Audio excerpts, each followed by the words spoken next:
Hi guys, तो आज हम पढ़ेंगे हिस्ट्री का चैप्टर नेशनलिज्म इन इंडिया। आपने काफ़ी जगह सुना होगा कि इंडिया को सोने की चिड़िया बोला जाता था क्योंकि ब्रिटिशर्स रूल से पहले इंडिया काफ़ी डेवलप्ड कंट्री हुआ करती थी और हमारी इकॉनमी भी बहुत अच्छी थी। ये वो टाइम था जब इंडिया में गुप्ता एम्पायर, मौर्यन एम्पायर और दिल्ली सल्तनत जैसे रूलर्स इंडिया को रूल करते थे।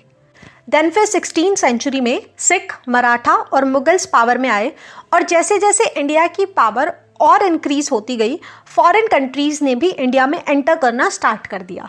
और ठीक इसी तरह 1612 में ईस्ट इंडिया कंपनी के थ्रू ब्रिटिशर्स भी आए और ये आए तो ट्रेड पर्पस के लिए थे, लेकिन जब धीरे धीरे इनके हाथों में पावर आने लगी तो इन्होंने फिर एट लास्ट इंडिया को अपनी कॉलोनी बना दिया और ब्रिटिशर्स ने इंडिया पर लगभग 200 साल तक रूल किया। और इसकी स्टार्टिंग हुई थी बैटल ऑफ प्लासी 1858 में, जब ब्रिटिशर्स ने बंगाल को कैप्चर कर लिया था और वहीं से इंडिया में ब्रिटिश राज एस्टैब्लिश हो गया था। तो यार इस चैप्टर में हमें यही पढ़ना है कि किस तरह से हमारी फ्रीडम स्ट्रगल रही और कौन कौन सी मूवमेंट्स को इनिशिएट किया गया जिससे कि लोगों में नेशनलिज्म की फीलिंग को बढ़ाया जा सके। एंड देन फाइनली हमें इंडिपेंडेंस मिलती है 1947 में। तो हमारे चैप्टर की स्टार्टिंग होती है वर्ल्ड वॉर 1 से और वर्ल्ड वॉर 1 हुआ था 1914 से 1918 में और इसमें ब्रिटेन भी इन्वॉल्व था। तो अब इस वॉर में ब्रिटेन को काफ़ी लॉस होता है और क्योंकि इंडिया ब्रिटेन की कॉलोनी थी तो इस वॉर के रेपरकशंस हमें इंडिया में भी देखने को मिले। तो यहीं से हमारा पहला टॉपिक बनता है, what were the impacts of world war 1 on India. Number 1, क्योंकि ब्रिटिशर्स की डिफेंस एक्सपेंडिचर इंक्रीज हो रहे थे इस वॉर में, तो उन्हीं सबको मैनेज करने के लिए इंडिया में काफ़ी टैक्सेस लगाए गए, इनकम टैक्स को इंट्रोड्यूस किया गया। इसके अलावा कस्टम ड्यूटीज़ को बहुत ज़्यादा इंक्रीज कर दिया गया था। नंबर 2, इन्फ्लेशन रेट काफ़ी हाई हो गया था जिससे सभी फूड कॉमोडिटीज़ के रेट बहुत इंक्रीज हो गए थे। Third one is forced recruitment, यानी जबरदस्ती लोगों को सोल्जर्स बनाकर उन्हें वॉर में लड़ने के लिए भेज दिया जाने लगा था। इसके अलावा 1918 में क्रॉप्स डिस्ट्रॉय हो गई थी जिससे फर्दर फूड शॉर्टेज हो गई थी। देन फिर 1921 में 12 से 13 मिलियन लोग मारे जाते हैं because of the spread of diseases. तो यार ये सब देखकर आई होप आपको समझ आ गया होगा कि इवन इंडिया डायरेक्टली उस वॉर में एंगेज्ड भी नहीं था। हमारी इकोनॉमी पूरी तरह से डिग्रेड हो गई थी और लोगों को काफ़ी प्रॉब्लम्स फेस करनी पड़ रही थी, राइट। और अब यहीं पर एंट्री होती है महात्मा गांधी की। तो गांधी जी साउथ अफ्रीका से इंडिया वापस आए थे 1915 में और वो वहाँ काफ़ी फेमस हुए थे because of a satyagraha against the racist regime. अच्छा, तो अभी यहाँ पे एक नई टर्म आई है यार, सत्याग्रह। तो सत्य का मतलब होता है ट्रुथ एंड ग्रह means holding. So in simple words Satyagraha is holding the truth. तो गांधी जी के अकॉर्डिंग हम किसी भी बैटल को बिना किसी वायलेंस के और सच की बुनियाद पर जीत सकते हैं, राइट। तो इंडिया आने के बाद भी उन्होंने कुछ ऐसे ही छोटे सत्याग्रह ऑर्गेनाइज किए डिफरेंट प्लेसेस पर। तो इसकी शुरुआत करते हैं चंपारण से।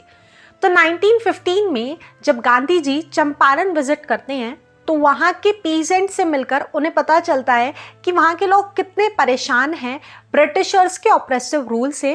तो वहीं पर वो अपना पहला सत्याग्रह लॉन्च करते हैं against the plantation system. Then उसके बाद 1917 में खेड़ा गुजरात में जब वहाँ क्रॉप फेलियर हो गई थी तो उधर भी वो एक मूवमेंट लॉन्च करते हैं for the relaxation in revenue collection. और उसके बाद 1918 में अहमदाबाद में भी वहाँ के कॉटन मिल वर्कर्स को सपोर्ट करते हैं सत्याग्रह को लॉन्च करने में। तो गांधी जी के ये तीनों ही सत्याग्रह काफ़ी हद तक सक्सेसफुल रहे, लेकिन यार ये लोकल लेवल तक ही सीमित थे। तो अब इसके बाद गांधी जी एक बड़ी मूवमेंट लॉन्च करने वाले थे, रॉलेट सत्याग्रह। तो यार ये रॉलेट सत्याग्रह किया गया था अगेंस्ट द रॉलेट एक्ट। तो इस एक्ट को समझने के लिए हम बैकड्रॉप ऑफ द स्टोरी सुन लेते हैं। इससे होगा ये यार, हमें क्लैरिटी मिल जाएगी इस टॉपिक के रिगार्डिंग, क्योंकि ये बहुत इंपॉर्टेंट टॉपिक है। तो जैसा कि हमें पता है कि फर्स्ट वर्ल्ड वॉर चल रहा था 1914 के अराउंड, तो उस टाइम ब्रिटिश गवर्नमेंट बहुत बिजी थी उस वॉर में। तो ऐसे समय में इंडियन रेवोल्यूशनरी एक्टिविटीज़ को सप्रेस करने के लिए वो एक इमरजेंसी क्रिमिनल लॉ लेकर आते हैं जिसका नाम था डिफेंस ऑफ इंडिया एक्ट 1915। और यार क्योंकि इस एक्ट को वर्ल्ड वॉर 1 के चलते बनाया गया था, तो ये डिसाइड किया गया था कि वॉर के ख़त्म होने के 6 महीनों बाद इस डिफेंस ऑफ इंडिया एक्ट को हटा दिया जाएगा। और ये टाइम पीरियड इंडिया में ब्रिटिशर्स के लिए काफ़ी पीसफुल रहा only because of this act, क्योंकि सभी रिवॉल्यूशनरी एक्टिविटीज़ को बैन कर दिया गया था। और अगर फिर भी कोई ऐसा स्टेप लेता भी था तो पुलिस तभी कोई स्ट्रिक्ट एक्शन ले लिया करती थी। तो नवंबर 1918 में वर्ल्ड वॉर 1 खत्म हो जाता है और अब ब्रिटिशर्स काफ़ी स्ट्रेस में आ जाते हैं, क्योंकि उन्हें समझ आ गया था कि जब 6 महीनों बाद इस डिफेंस ऑफ इंडिया एक्ट को हटाया जाएगा तो इंडियन रेवोल्यूशनरी एक्टिविटीज़ को कंट्रोल कर पाना काफ़ी मुश्किल हो जाएगा, क्योंकि भाई अब लोग भड़क चुके थे। और इसके लिए ब्रिटिशर्स थोड़ी कॉन्स्पिरेसी करते हैं और सर सिडनी रॉलेट की रिकमेंडेशन पर डिफेंस ऑफ इंडिया एक्ट को इनडेफिनेट पीरियड के लिए एक्सटेंड कर दिया जाता है और इसीलिए इस एक्सटेंशन को रॉलेट एक्ट कहा जाता है। अभी हमें पता चल गया है कि आखिर ये रॉलेट एक्ट आया कहाँ से था। तो 1919 में इंपीरियल लेजिस्लेटिव काउंसिल के थ्रू इस एक्ट को पास कर दिया जाता है। और यार अब इस एक्ट ने ब्रिटिश गवर्नमेंट को काफ़ी पावरफुल बना दिया था, जिसमें सबसे मेजर पोर्शन था प्रिवेंटिव डिटेंशन। तो इसके अकॉर्डिंग अगर हमें किसी पर सस्पेक्ट होता है, शक होता है कि कल को ये बंदा कुछ वायलेंट एक्टिविटी कर सकता है, हालांकि अभी तक ऐसा उसने कुछ किया नहीं है, only because we have suspect on him, हम उसे उठाकर जेल में डाल देंगे। तो ऐसी ही कुछ कुछ पावर्स अब ब्रिटिश गवर्नमेंट के हाथ में आ गई थी। तो यार अब लोगों में गुस्सा काफ़ी बढ़ जाता है, क्योंकि पहले तो डिफेंस ऑफ इंडिया एक्ट को इम्पोज कर दिया गया था जिसने उन्हें बहुत सुप्रेस किया था, और अब रॉलेट एक्ट को भी इनडेफिनेट पीरियड के लिए ला दिया गया है ना। तो गांधी जी अब इसके अगेंस्ट एक पीसफुल मूवमेंट लॉन्च करना चाहते थे। तो 6 अप्रैल 1919 में गांधी जी हड़ताल करते हैं और ऑल ओवर द कंट्री इस मूवमेंट को सपोर्ट किया जाता है। अलग अलग जगहों पर रैलीज निकाली जाती हैं, वर्कर्स स्ट्राइक पर बैठ जाते हैं, मार्केट्स बंद कर दी जाती हैं। तो यार ये मूवमेंट काफ़ी पीसफुली चल रही थी, लेकिन ब्रिटिशर्स समझ गए थे कि भाई अब नहीं मानने वाले ये। तो ब्रिटिश गवर्नमेंट इनके खिलाफ कुछ स्ट्रिक्ट एक्शन लेना चाहती थी। तो तभी न्यूज़ आती है कि अमृतसर के कुछ फेमस लोकल लीडर्स को जेल में डाल दिया गया है, ठीक है। और अब लोगों की सटक जाती है, वो वायलेंट एक्टिविटीज़ पर उतर आते हैं। Bank, post office, railway station, Britishers के फ्लैग्स, उनकी बिल्डिंग, सभी पर वो अटैक करने लग जाते हैं और सिचुएशन धीरे धीरे बहुत ख़राब हो जाती है। तो ब्रिटिश गवर्नमेंट अब वहाँ मार्शल लॉ इम्पोज कर देती है और वहाँ की सभी रिस्पॉन्सिबिलिटीज़ जनरल डायर को दे दी जाती है। लेकिन इन सब बातों से अनजान अमृतसर और वहाँ के आसपास के लोग 13 अप्रैल को बैसाखी के ओकेशन पर जलियांवाला बाग में इकट्ठे हो गए। और इतने सारे लोगों के एक साथ इकट्ठा होने की वजह से जनरल डायर जलियांवाला बाग के एंट्री और एग्जिट पॉइंट को ब्लॉक कर देते हैं और ओपन फायरिंग के ऑर्डर्स दे देते हैं। और इस इंसिडेंट में हज़ारों लोग मारे जाते हैं और आज हम इसे जलियांवाला बाग ट्रेजेडी के नाम से जानते हैं। और बाद में जब यह जलियांवाला इंसिडेंट की खबर फैलती है तो लोग इसके अगेंस्ट स्ट्राइक्स करते हैं, लेकिन इसके रिस्पॉन्स में ब्रिटिशर्स उन्हें फिर से सप्रेस करते हैं। जो भी लोग स्ट्राइक्स में पार्टिसिपेट कर रहे थे उन्हें ज़मीन पर अपनी नोज़ रब करने के लिए फोर्स किया जाता है, उनसे गलियों में क्रॉलिंग कराई जाती है और आसपास के कुछ विलेजेस में बम्बार्डिंग तक की जाती है। और इसी वायलेंस के चलते 18 अप्रैल को गांधी जी इस मूवमेंट को स्टॉप कर देते हैं। यार रॉलेट सत्याग्रह काफ़ी पीसफुली स्टार्ट किया गया था, जिसकी एकमात्र डिमांड यही थी कि रॉलेट एक्ट को वापस लिया जाए।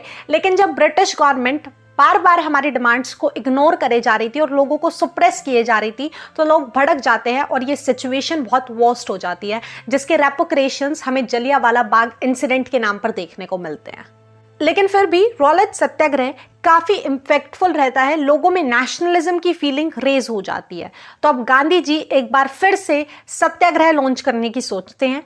और यार अब उन्हें एक बात रियलाइज हो चुकी थी कि कोई भी सत्याग्रह या मूवमेंट इंडिया में सक्सेसफुल तभी हो सकता है जब हिंदू और मुस्लिम एकजुट होंगे।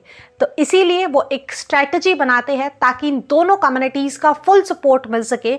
और ये पॉसिबल था ओनली बिकॉज अगर गांधी जी उस सत्याग्रह में खिलाफत इशू को भी रेज करते। तो अब आगे जाने से पहले खिलाफत इशू को समझ लेते हैं। तो यार फर्स्ट वर्ल्ड वॉर हुआ था एलाइड और एक्सेस पावर के बीच में। तो एलाइड में थे ब्रिटेन, फ्रांस, जापान, रशिया और इटली, और वहीं दूसरी तरफ एक्सेस में थे जर्मनी, ऑस्ट्रेलिया, बल्गारिया और ऑटोमन एम्पायर। तो at the end of the war allied power जीत जाती है और एक्सेस पावर इस वॉर में हार जाती है। तो खिलाफत इशू के लिए हमें मेनली ऑटोमन किंगडम को डिस्कस करना है। तो ऑटोमन एम्पायर के जो हेड हुआ करते थे, जिन्हें इस्लामिक रिलीजन में स्पिरिचुअल हेड माना जाता था, उन्हें खलीफा बोला जाता था। तो ये रूमर्स फैल गई थी कि क्योंकि ऑटोमन एम्पायर वर्ल्ड वॉर 1 में हार गया है, तो एलाइड पावर्स फोर्सफुली उससे कोई ट्रीटी साइन कराना चाहती है, जिससे खलीफा का सभी इस्लामिक होली प्लेसेस पर से कंट्रोल हट जाएगा। तो यार इससे मुस्लिम सेंटिमेंट्स काफ़ी हर्ट हुए थे। तो ऑल ओवर द वर्ल्ड खलीफा के सपोर्ट में मूवमेंट स्टार्ट की जा रही थी, ठीक है, और इसमें इंडियन मुस्लिम्स भी काफ़ी इंगेज थे। तो इसीलिए मार्च 1919 में बॉम्बे में भी एक खिलाफत कमेटी बनाई जाती है। और अब इसी के रिगार्डिंग दो बहुत prominent Muslim leaders Mohammad Ali और शौकत अली गांधी जी से डिस्कस भी करने लगे थे। तो यार ये गांधी जी को ना बहुत सही अपॉर्चुनिटी लगती है, क्योंकि एक तो हिंदू पहले ही जलियांवाला बाग इशू की वजह से ब्रिटिशर से गुस्साए हुए हैं, और अब मुस्लिम्स भी खिलाफत इशू की वजह से उनके अगेंस्ट हो गए हैं। तो गांधी जी सितंबर 1920 में कांग्रेस के एक कोलकाता सेशन में कुछ लीडर्स को कन्विंस करके इस बात पर मोहर लगा देते हैं कि अब वो ब्रिटिशर्स के अगेंस्ट एक मूवमेंट स्टार्ट करेंगे, जिसमें वो खिलाफत इशू को भी रेज करेंगे और स्वराज की भी डिमांड करेंगे। और इसी सब के साथ 1 अगस्त 1920 को नॉन कॉपरेशन मूवमेंट को स्टार्ट कर दिया जाता है। तो यार नॉन कॉपरेशन का सीधा सा मतलब ये था कि हम ब्रिटिशर्स के साथ अब कॉपरेट नहीं करने वाले किसी भी फील्ड में। तो इस मूवमेंट के अंदर फॉरेन गुड्स को बॉयकॉट करके खादी क्लोथ्स को वेयर अप करने के लिए बढ़ावा दिया जाता है। गवर्नमेंट के थ्रू अवॉर्डेड सभी सबटाइटल्स को रिटर्न कर दिया गया। स्कूल कॉलेजेस में बच्चों ने जाना छोड़ दिया। कुछ गवर्नमेंट टीचर्स और लॉयर्स ने भी अपनी जॉब छोड़ दी, ठीक है। तो इनिशियली कांग्रेस के कुछ लीडर्स इस मूवमेंट में पार्टिसिपेट करने में इंटरेस्टेड नहीं थे, क्योंकि वो नवंबर में होने वाले काउंसिल इलेक्शंस को बॉयकॉट नहीं करना चाहते थे। लेकिन फिर फाइनली दिसंबर में हुए एक नागपुर सेशन में उन्होंने अपना फुल सपोर्ट नॉन कॉपरेशन के लिए दे दिया था। तो अब नॉन कॉपरेशन मूवमेंट पूरी कंट्री में बहुत जोरों शोरों से गूंज रहा था, ठीक है। लेकिन यार जिस टाइम पर एक तरफ जहाँ ये नॉन कॉपरेशन मूवमेंट चल रही थी, हमारी सोसाइटी के 2 सेक्शंस पीजेंट और ट्राइबल पॉपुलेशन काफ़ी सफ़र कर रहे थे।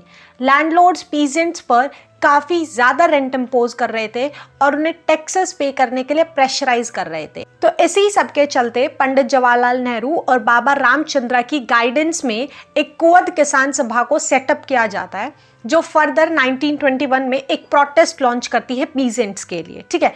तो ऐसी कुछ सिचुएशंस पीजेंट्स के साथ चल रही थी। वो डिमांड करने लग रहे थे कि उनकी रेवेन्यू टैक्स कलेक्शन को रिड्यूस कर दिया जाए।